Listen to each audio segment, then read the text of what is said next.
menyebutkan kemuliaan manusia itu terletak pada 3 hal. Kita langsung masuk Imam Syafi'i. Okay? Imam Syafi'i radhiyallahu anhu mengatakan kemuliaan manusia itu terletak pada 3 hal. Yang pertama kata Imam Syafi'i, ketika kalian mampu menyembunyikan kemiskinan kalian, menyembunyikan kefakiran kalian, sehingga orang-orang selalu melihat kita ini sebagai orang yang serba berkecukupan. Kita ini orang yang selalu serba ada. Yang kedua kata Imam Syafi'i, kemuliaan orang itu terletak ketika kita mampu menyembunyikan kemarahan, kekesalan, kekecewaan, dendam kita, sehingga orang selalu melihat kita sebagai orang yang selalu reda. Yang ketiga kata Imam Syafi'i, kemuliaan kita itu terletak ketika kita mampu menyembunyikan kesedihan, kepiluan, kegetiran kita, sehingga orang selalu melihat kita sebagai orang yang selalu bahagia. Oke. Kita bahas satu-satu ya. Habis bahas selesai. Cuma pendek doang. Ini nanti 3 doang ya. Oke. 3 doang. Yang banyak-banyak juga kayak tuang air dari ember ke botol. Jangan tumpahin dan termasuk yang benar. Yang pertama, kemuliaan kita itu terletak ketika kita mampu menyembunyikan kemiskinan kita, sehingga orang melihat kita sebagai orang yang selalu serba berkecukupan. Bapak Ibu sekalian, rezeki itu udah ditakar nggak bakal ditukar, dari sononya udah begitu. Ngerti ya? Kita belum lahir, masih bentuk janin, umur 4 bulan di dalam kandungan ibu. Allah meniupkan ruhnya ke dalam janin tersebut. Oke. Berbarengan dengan Allah meniupkan ruh ke dalam janin tersebut, maka Allah menentukan 3 hal. Oke. Baca pertama nih. Pertama, Allah menentukan ajal kita. Lahir juga belum, mati udah ketahuan. Ngerti gak? Yang kedua, rezeki kita lahir juga belum, tapi rezeki udah selesai urusannya. Ngerti gak? Dan yang ketiga, jodoh.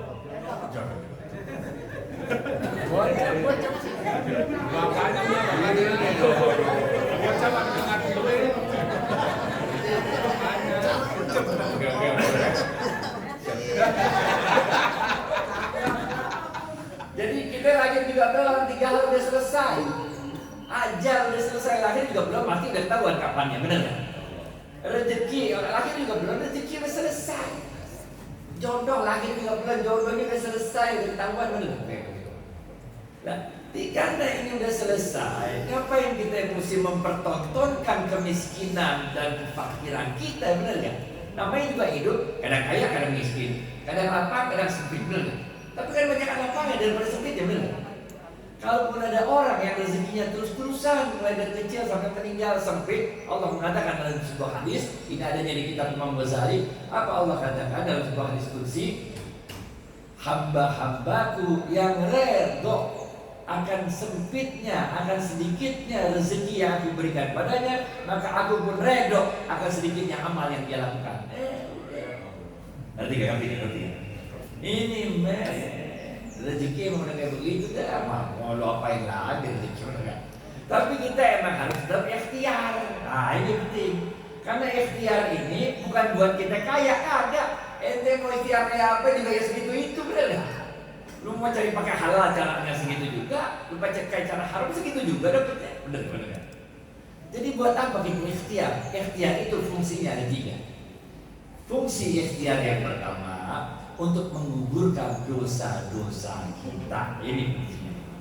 Karena Rasulullah SAW bersabda, ada dosa yang bisa gugur karena sholat kita, ada dosa yang bisa gugur karena sedekah kita, ada dosa yang bisa gugur karena haji kita. Tapi ada dosa yang hanya bisa gugur karena kesusahan kita, jerih payah kita, keletihan kita, kecapean kita dalam ikhtiar mencari rezeki.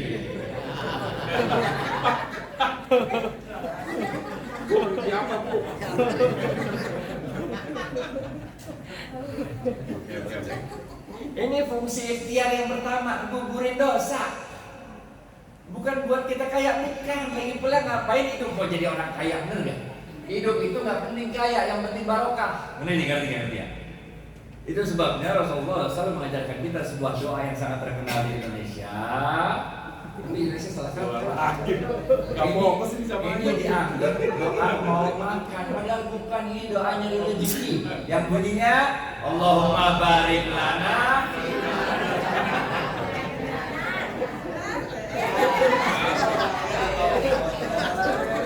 Wahai Allah, berkahilah seluruh rezeki yang Kau berikan pada kami dan lindungi kami dari siksa api neraka. Kita nyari berkahnya, benar kan? Nah, inilah fungsi yang kedua dari ikhtiar. Fungsi yang pertama ikhtiar itu adalah menggugurkan dosa-dosa. Fungsi kedua ikhtiar mengundang berkahnya Allah. Benar ya? Allah itu namanya barakah fil harakah. Keberkahan Allah itu ada pada ikhtiar kita, pada pergerakan kita. Ya itu. Allah paling suka yang model begitu.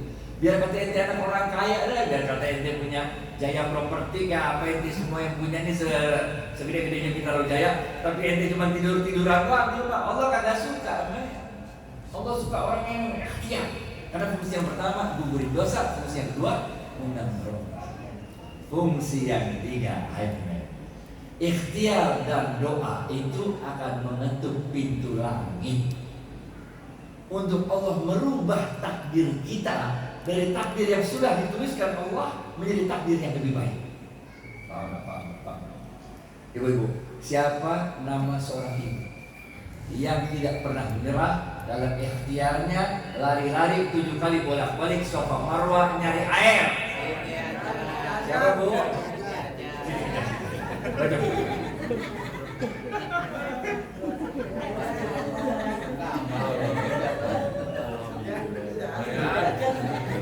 Siti Hajar punya pengalaman gali sumur kagak, punya peralatan gali sumur kagak. Nah, ngerti kalau? Yang dia punya apa? Dia punya iman.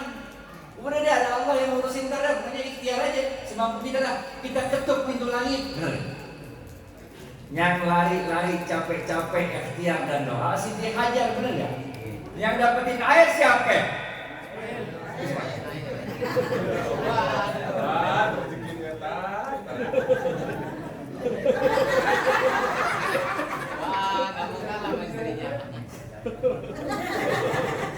Yang sampai lari Siti Hajar, yang dapetin air Ismail.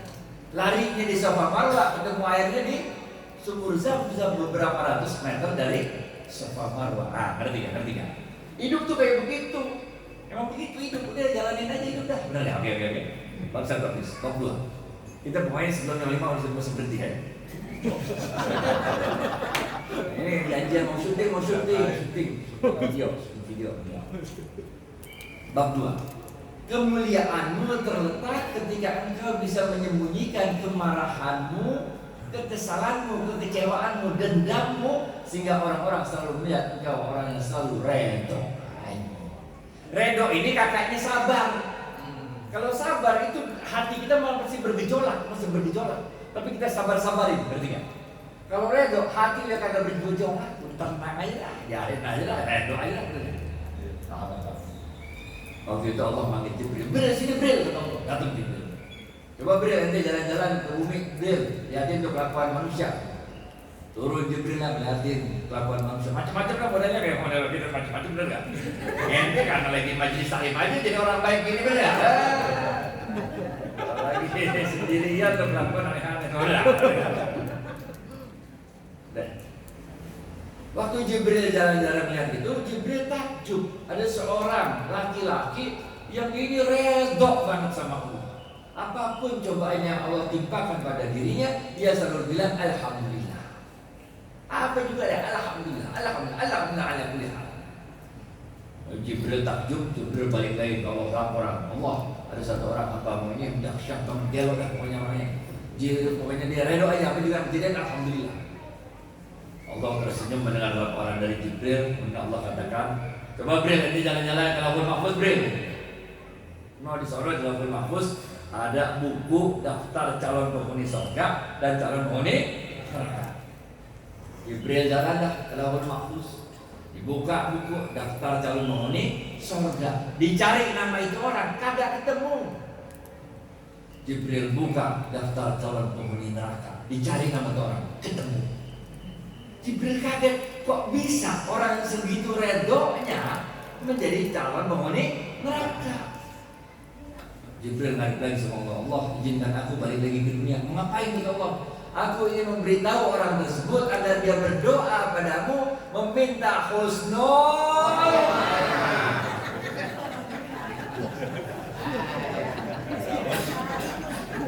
Ya Allah. Kita husnul khotimah, makanya nih ibu-ibu sampai pengajian tuh kita kan suka bilang, ya Allah biha, ya Allah biha, ya Allah biha husnul khotimah. Karena bisa jadi kita jadi orang baik seumur-umur, benar nggak? Tapi kita pikir kayak apa ya kalau jadi ini benar ya? Kalau kita gelo-gelo dikit, kayak nakal-nakal dikit, benar ya? Kayak apa rasanya ya, benar ya? Jadi orang baik terus-terusan kadang-kadang capek, benar nggak? Nah itu coba-coba nakal dikit, begitu nakal dikit mati, benar? Kalau mati, benar ya? Bisa juga orang jadi orang jahat seumur-umur, benar nggak? Tahu-tahu menjelang matinya dapat hidayah, taubat, masuk surga, benar? Husnul khotimah, benar?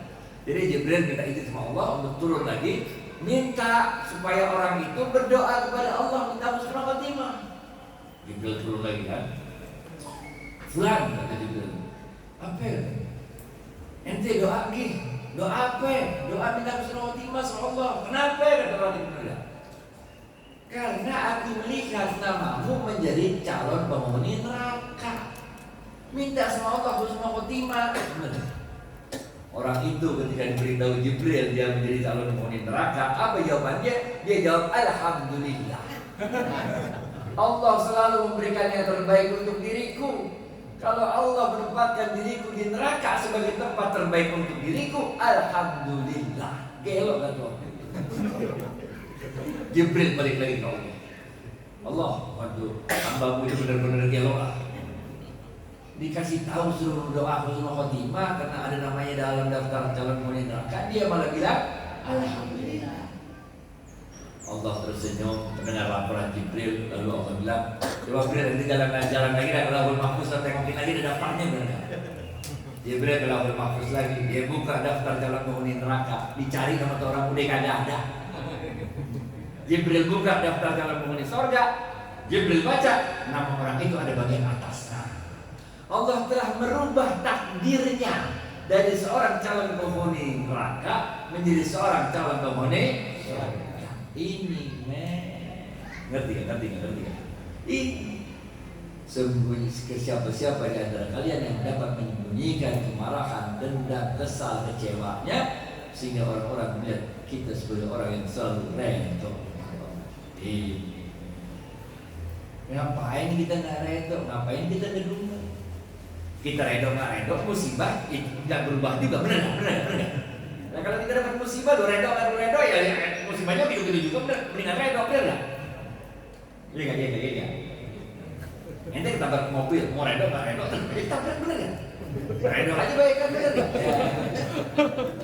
Allah mengatakan dalam sebuah hadis qudsi, siapa-siapa yang tidak redho akan musibah yang aku timpakan padanya, cari saja Tuhan lain selain diriku. Pening men. Allah cuma atur, benar nggak? Tuhan cuma atur, kita suruh nyari yang lain. Di mana nyarinya men? Bagaimana? Ya Allah udah ngatur semuanya, benar nggak? Lagian kan Allah udah atur. Allah udah janji sama kita nih. Kalaupun Allah memberikan kita cobaan, memang harus dapat cobaan. Anak hasibtum an tadkhulul jannah. Mana bisa hidup neraka aja gitu, nggak enak banget hidup neraka doang, benar nggak? Yang enak hidup tuh ya kayak begini lah, ya seperti yang kita alami. Tapi Allah udah janji sama kita, Allah nggak bakal pernah ngasih kita cobaan yang lebih kemampuan kita untuk menanggungnya. Dalam bahasa Arabnya disebut la yukallifullahu nafsan illa. Iya Pak. Bapak di belakang aja bisa jawab. Di belakang aja bisa jawab.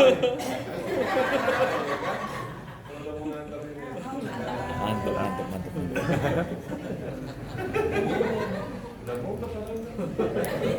Jadi kita khawatir apa? Emang kalau kita lagi dapat musibah itu rasanya kita paling malang sedunia, bener gak? Wah kayaknya paling sial sedunia dah. Habis dah hidup tidak, bener gak? Ini nih kaki ini Achilles tendon saya yang kanan putus. 2 kali lagi putusnya. Saya merasa udah habis dah, bener gak? Gak bisa ngapa-ngapain lagi, mana-mana pakai tongkat, bener gak? Ternyata enggak, biasa-biasa aja. Masih tetap bisa golf, masih tetap buka OS, masih tetap tenang, udah. Tenang aja, men. Emang pas dapetnya kita rasanya, emang lagi nyungsep banget, tak hidup, bener gak? biarin aja. Apa posisi yang kita lakukan setelah sujud?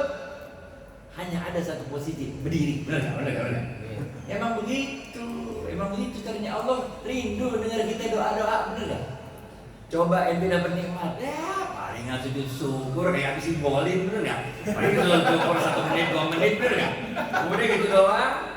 Tapi coba kalau ente dapat musibah, ya Allah, itu rasanya nggak mau diangkat sujud sampai meyakinkan diri kita Allah udah dengar apa bukan, ya gitu lah. Sampai nangis. Dan Allah janjikan juga kalau Allah berikan kesulitan kepada kita, Allah akan memberikan banyak kemudahan kepada kita. Apa ya dalam bahasa Qurannya? Fa inna ma'al usri yusra, inna ma'al.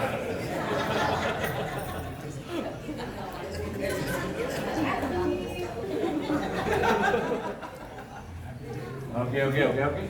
So jadi takut apa, men? Hidup ini jalanin aja, redo aja, ada Tuhan yang ngatur. Kita yang ngatur sendiri juga pening. Umar bin Khattab radhiyallahu mengatakan, no matter how hard you try, kata Umar bin Khattab, no matter how much you try to change your destiny, nggak peduli berapa besar kita upaya kita untuk merubah nasib kita, nggak bakal berubah. Karena Allah telah menentukan nasib kita. What will come to you will come. What will not come to you will not. Apa-apa yang ditakdirkan Allah datang kepada kita pasti datang. Dan apa-apa yang ditakdirkan Allah tidak akan datang kepada kita pasti tidak datang. Umar bin Khattab melanjutkan, and the beauty of life is timing, man. Dan indahnya hidup itu, kata Umar bin Khattab, kita tidak tahu apa takdir Allah pada diri kita. Ada.